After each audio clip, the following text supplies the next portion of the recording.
WhatsApp guys, Sunny here. Flipkart Amazon Flipkart. तो कुछ ऐसी ही बात करने वाले हैं आज हम। तो मैं काफ़ी टाइम से नोटिस कर रहा था कि एक स्मार्टफोन अगर आप फ्लिपकार्ट से खरीद रहे हो तो आपको वो उसके ओरिजिनल प्राइस पर अवेलेबल है, लेकिन अमेजन से जाकर वही स्मार्टफोन अगर आप खरीदते हो तो 2 से 3 हज़ार रुपये का डिफरेंस आ जाता है। वहाँ पर आपको ज़्यादा पे करने पड़ते हैं। ऐसे ही कुछ स्मार्टफोन ऐसे हैं जो अमेजन पर तो सही प्राइस पर अवेलेबल है, लेकिन उसी का 2 से 3 हज़ार रुपये एक्स्ट्रा देना पड़ेगा अगर आप फ्लिपकार्ट से जाकर खरीदते हो।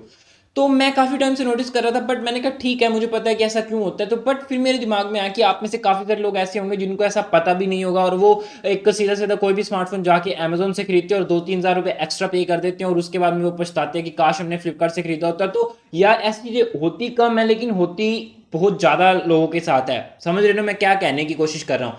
तो यहाँ पर पहले आप देख ही लो कि ऐसा हुआ भी था सच में या नहीं। तो ये सेम डे सेम वेरिएंट की और सेम ही मॉडल की प्राइस है। नोट 9 प्रो मैक्स की डिफरेंस देखो आप, कितना ज़्यादा डिफरेंस आया हुआ है दोनों की प्राइस में। उसके बाद में रियलमी 7 प्रो का जो फ्लिपकार्ट पे प्राइस है वो ओरिजिनल प्राइस है, लेकिन यहाँ पे अगर आप अमेजोन से खरीदते हो तो कुछ ऐसा मिलता है आपको देखने के लिए। पोको X3 की बात करें तो फ्लिपकार्ट पे तो काफ़ी ओरिजिनल प्राइस पर ही हमेशा मिलता है। लाइक 15,000 रुपये की प्राइस रेंज है एट प्रेजेंट। उसकी जो बेस वेरिएंट है 664 GB वेरिएंट। लेकिन अगर आप अमेजोन से खरीदते हो तो वहां पर आपको सी ऑल बाइंग ऑप्शन पर जाने के बाद में वहां पर आपको पैसे अलग से पे करने पड़ेंगे जो वहां पर करने हैं, और ऊपर लिखा भी मी 11X हुआ है। तो यहां पर मुझे ये समझ नहीं आता कि मान लो अगर आपने यहां से खरीद लिया स्मार्टफोन, तो आपको अगर बिल उन्होंने मी 11X का काट के दे दिया और स्मार्टफोन पोको X3 दे दिया, तो आपको कल को बेच भी नहीं पाओगे यार स्मार्टफोन अपना।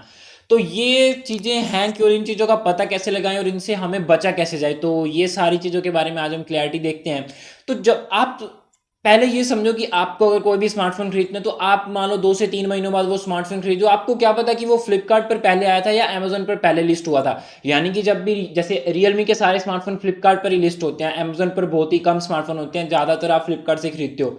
शाओमी के स्मार्टफोन पहले सारे फ्लिपकार्ट पर ही होते थे, बट अब काफ़ी टाइम से रेडमी के सारे स्मार्टफोन अमेजोन से ही मिलते हैं। तो ये सारी चीज़ें पता कैसे लगाया जाए? काफ़ी सारे ऐसे स्मार्टफोन भी होते हैं जो इस सेम डे लॉन्च होते हैं, लेकिन दोनों ही प्लेटफॉर्म्स पर अवेलेबल होते हैं। लाइक ओप्पो की रीनो सीरीज होगी या आईफोन 12 सीरीज होगी, वो दोनों ही प्लेटफॉर्म पर सही प्राइस पर अवेलेबल हैं। तो ये सारी चीज़ों को कैसे ध्यान में रखा जाए? तो देखो, जब भी कोई smartphone brand smartphone list launch करता है तो फ्लिपकार्ट या अमेजोन, जैसे अभी तो 2-3 ऐप और भी आ गए, जैसे रिलायंस रिटेल हो गया, जो उसका डिजिटल है शायद उसका नाम ऐप का, तो लेकिन स्टोर तो वो रिलायंस रिटेल या संगीता मोबाइल्स कुछ ऐसा ऐप भी है। तो ये सारे क्या करते हैं कि ब्रांड के साथ एक पार्टनरशिप करते हैं कि आप हमारे ब्रांड को प्रमोट कीजिए, कि आप हमारे प्लेटफॉर्म पर लिस्ट करो स्मार्टफोन को और हम आपके स्मार्टफोन को बेचेंगे। कस्टमर आप फ्लिपकार्ट या अमेजन पर जाके खरीदते हो, तो यहाँ पर अगर आपको नहीं पता होता तो आप उस स्मार्टफोन ब्रांड की ऑफिशियल वेबसाइट पर जाओ। वहां पर आपको आईक्यू हो गया, वीवो हो गया, ओप्पो हो गया, ऐसे सारे स्मार्टफोन ब्रांड की अगर आप ऑफिशियल वेबसाइट पर जाते हो तो वहां पर आपको लिंक आ जाएगा buy from Flipkart, buy from Amazon, जहां भी वो स्मार्टफोन लिस्ट हुआ है। तो यहाँ पर जैसे शाओमी की बात करें तो शाओमी का तो पिछले काफी टाइम से मी स्टोर काफी अच्छा चल रहा है। आप शाओमी की ऑफिशियल वेबसाइट पर जाते हो तो मी स्टोर से आप स्मार्टफोन खरीद सकते हो, और जनरली 3 से 5 डेज में आपके स्मार्टफोन घर पे पहुंच जाता है, चाहे कहाँ भी रहते हो आप।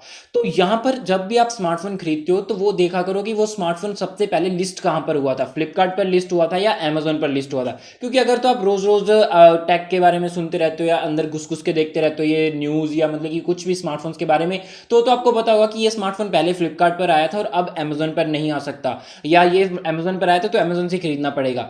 तो ये चीजें क्या होती हैं कि जो अमेजोन पर जो फ्लिपकार्ट पर स्मार्टफोन लिस्टेड है ना, वो तो ऑफिशियली वेबसाइट उसको मैनेज करती है कि अब पोको X3 का वहां पर जो प्राइस है वो 15,000 है, उसको अगर 18,000 कर देंगे तो ऑफिशियल वेबसाइट वाले मतलब कि पोको उनको कहेगा फ्लिपकार्ट को कि आप ऐसा क्यों कर रहे हो, हमारा स्मार्टफोन सिर्फ 15,000 रुपए का है। तो ऐसे अमेजोन पर पोको नहीं कर सकता, क्योंकि उनकी कोई भी डील नहीं हुई उनके साथ, तो वो वहां पर कुछ नहीं कह सकता, वहां पर कुछ भी जैसा चल रहा कर रहा है। क्योंकि अब अगर दुकान पर आपको एक पोको X3 15,000 वाला 20,000 में मिल रहा है तो अमेजोन वहां पर पोको तो आके कुछ नहीं कर सकता ना, वो तो आपको देखना पड़ेगा। तो वैसे ही जो अनऑफिशियल तरीके से स्मार्टफोन जब भी लिस्ट होता है तो वहां पर ब्रांड कुछ नहीं कर सकता, वहां पर आपको खुद की सतर्कता बरतनी पड़ेगी, आपको देखना पड़ेगा कि स्मार्टफोन लिस्ट कहां पर हुआ था। तो आप बेसिकली क्या करो कि स्मार्टफोन की ऑफिशियल वेबसाइट पर जाओ। अगर तो वो स्मार्टफोन किसी भी डिलीवरी पार्टनर के साथ उसने मतलब कि टाइप कर सकता है, कर रखा है, चाहे ई कार्ट हो गया, एक्सप्रेस वीज हो गया, ऐसो के साथ कर रखा है, तो वो खुद ही आपके स्मार्टफोन घर पर पहुंचा देंगे। नहीं तो वहां पर लिंक दे रखा होगा buy from Amazon, buy from Flipkart, और वहां से जाकर आप बाय कर सकते हो और अपने स्मार्टफोन के आनंद उठा सकते हो। नहीं तो ऐसे आपको 3 से लेकर 4,000 रुपए तक के ही डिफरेंस पे करने पड़ेंगे अगर आप ऐसा कुछ करके बाय करते हो स्मार्टफोन। तो प्लीज़ ऐसे मत करना, आपको स्मार्टफोन में काफ़ी क्षति पहुंच सकती है 2 से 3 हज़ार रुपए की। तो थोड़ा ध्यान रखना आगे से। And that's it. उम्मीद है कि वीडियो आपको पसंद आई होगी। जो मेरी प्रॉब्लम यानी कि मेरे को लगी कि आपको प्रॉब्लम आएगी कल को, वो मैंने लगा कि मैं सॉल्व कर दी आपकी, और उम्मीद है कि सारी चीज़ें आपको क्लियर हो गई होंगी। And that's it. उम्मीद है कि वीडियो आपको पसंद आई होगी। जो भी आपको कॉमेंट करना हो, मतलब कि कुछ भी पूछना वो वीडियो में खुल के पूछना, मैं आपके लिए ऐसे इंटरेस्टिंग वीडियो लाता रहूँगा। सब्सक्राइब जरूर कर लेना and see you in the next.